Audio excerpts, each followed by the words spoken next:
வணக்கம் தோழர்களே. இன்னைக்கு நம்ம சேனல்ல பாத்தீங்கன்னா ஒரு சுவையான பாசிப்பருப்பு பாயாசம் எப்படி செய்யலாம்னு பார்க்க போறோங்க. வாங்க வீடியோக்குள்ள போகலாம். அதுக்கு ஒரு குக்கர் எடுத்துக்கோங்க.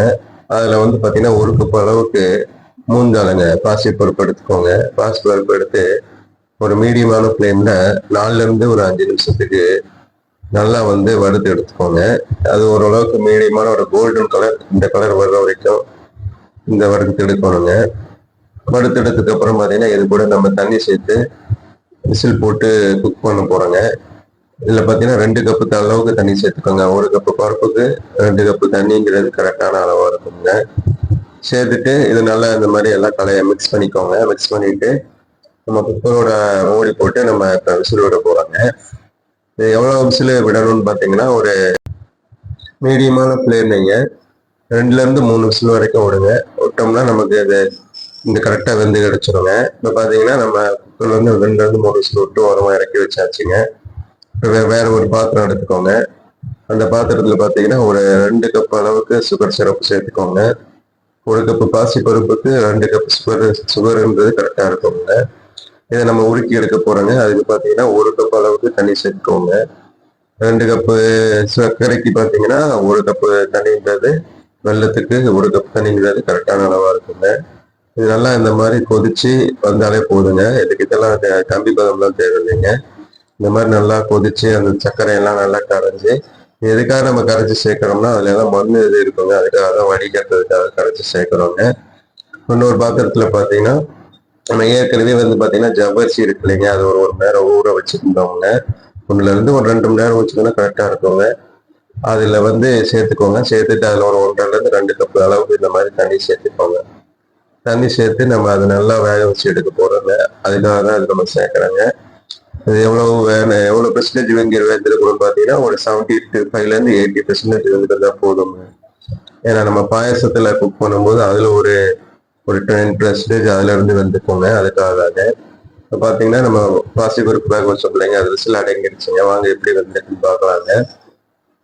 இது பார்த்தீங்கன்னா இப்போ நல்லா அதை வந்து ஒரு கரண்டி எடுத்து இந்த மாதிரி நல்லா நல்லா வெந்துருச்சுங்க. நல்லா இந்த மாதிரி உங்களுக்கு நல்லா மசிச்சு விட்டுக்கோங்க. இந்த மாதிரி நல்லா மசிச்சு விட்டீங்கன்னா தான் பாயாசம் வந்து ரொம்ப நல்லா இருக்குங்க.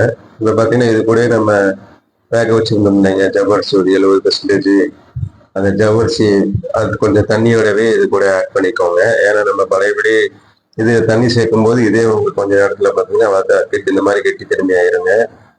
அதனால கொஞ்சம் தண்ணியாவே இதில் நீங்கள் ஆட் பண்ணிக்கோங்க. தனியாக தண்ணி சேர்க்கணும்னு தேவையில்லைங்க. கொஞ்சமா உப்பு சேர்த்துக்கோங்க, லைட்டாங்க, ரொம்ப சேர்க்காதீங்க. வெள்ளத்திலே ஆல்ரெடி உப்பு இருக்குங்க. இருந்தாலும் ஒரு ஒரு லைட்டா சேர்த்துக்கோங்க. இப்போ இது கூட பார்த்தீங்கன்னா நம்ம வெல்லம் காய்ச்சி வச்சிருக்கோம் இல்லைங்க, அதை வந்து இது கூட நம்ம ஆட் பண்றோங்க. வடிகட்டி ஆட் பண்றோங்க. அதுக்காக நம்ம காய்ச்சி வச்சிருக்கோம். நம்ம டைரக்டா போடலாங்க, அதுல கொஞ்சம் மண்ணு தன்மை இருக்குங்க. அதனால நம்ம வடிகட்டி இந்த மாதிரி ஆட் பண்றோங்க. இந்த மாதிரி ஆட் பண்ணி பார்த்தீங்கன்னா இப்போ நல்லா இந்த மாதிரி கொதிக்கணுங்க. கொஞ்ச நேரம் கொதிச்சாதான் அதோட ஒரு மாதிரி பச்சை, அந்த பாசிப்பருப்போட அந்த பச்சை வாடை போய் நமக்கு ஒரு நல்ல இதாக கிடைக்குங்க. அதெல்லாம் கொஞ்ச நேரம் நல்லா கொதிக்கிறேங்க. நல்லா கொதிக்க பார்த்தீங்கன்னா அந்த கலரும் பார்த்தீங்கன்னா நல்லா டார்க்காக இருக்கு. இந்த ஸ்டேஜில் வந்து ஏலக்காய் ஒரு 1/2 டீஸ்பூன் அளவுக்கு சேர்த்துக்கோங்க. பார்த்தீங்களா தெரியும், ஃபர்ஸ்ட் நம்ம கலக்கும் போது லைட் மஞ்சளாக இருந்துச்சுங்க. இப்போ நம்மள கொதிக்க இந்த ஸ்டேஜ் ஆயிடுச்சுங்க. இந்த ஸ்டேஜில் பார்த்தீங்கன்னா தேங்காய் பால் எடுத்து வச்சிருக்கிறேங்க ஒரு கப்பு. அந்த 1 கப் அளவுக்கு தேங்காய் பால் இதில் சேர்த்துக்கோங்க. இதோட எல்லா அளவும் ஒரு 100 டைம் சொல்றேன், கேட்டுக்கோங்க ஃப்ரெண்ட்ஸ். அதாவது 1 கப்பு பாசிப்பருப்புக்கு 2 கப் அளவு சர்க்கரை சேர்த்துக்கோங்க. அந்த சர்க்கரை கரையிறதுக்கு ஒரு 1.5 கப் அளவு தண்ணி சேர்த்துக்கோங்க. ஜவ்வரிசிக்கு ஊற வச்சிருந்தோம், அதுக்கு ஒரு 1.5 கப் அளவு தண்ணி சேர்த்துக்கோங்க. சேர்த்து இது எல்லாமே இப்போ நம்ம ஆட் பண்ணியிருக்கோம். இப்போ ஃபைனலாக 1 கப் அளவு தேங்காய் பால் சேர்த்தாச்சு மாதிரி. இப்போ பார்த்தீங்கன்னா ஒரு பேன் எடுத்துக்கோங்க. அதில் 2 டேபிள் ஸ்பூன் அளவுக்கு நெய் சேர்த்துக்கோங்க. ரொம்ப சேர்க்க வேண்டாம் தான், சும்மா மீடியமான அளவே சேர்த்துக்கோங்க. இப்போ பார்த்தீங்கன்னா முந்திரி பருப்பு ஒரு 2-3 டேபிள் ஸ்பூன் வச்சிருக்கிறேன். அதையும் இது கூட ஆட் பண்ணிக்கோங்க. ஆட் பண்ணி வந்து பார்த்தீங்கன்னா ஒரு பொன்னிறமாக வர வரைக்கும் நல்லா இந்த மாதிரி வறுத்து எடுத்துக்கோங்க. வறுத்ததுக்கப்புறம் இது கூட பார்த்தீங்கன்னா காஞ்சி திராட்சை வச்சிருக்கிறேன் ஒரு டேபிள் ஸ்பூனு. அதையும் இது கூட ஆட் பண்ணிக்கோங்க. இது ரெண்டையுமே அதுக்கு நல்லா பொன்னிறமாக வந்ததுக்கப்புறம் நம்ம இதை வந்து எடுத்து பாயாசத்தில் ஆட் பண்ண போகிறோங்க. இதை வந்து எடுத்தோம்னா அவ்வளோதாங்க. இப்போ பாயாசத்தில் ஆட் பண்ணோம்னா நமக்கு சுவையான ஒரு பாசிப்பருப்பு பாயாசம் தயாராகிடுச்சுங்க. எப்படி இருக்குன்னு கண்டிப்பாக செஞ்சு பாருங்க. செஞ்சு பார்த்து எப்படி இருக்குன்னு நம்ம கமெண்ட் செக்ஷன்ல சொல்லுங்க. ஒரு அருமையான ஒரு பாயாசம் தான். சின்னவங்க இருந்து பெரியவங்க வரைக்கும் எல்லாருமே விரும்பி சாப்பிடுவாங்க. செஞ்சு பார்த்து சொல்லுங்க. Okay friends, thank you friends.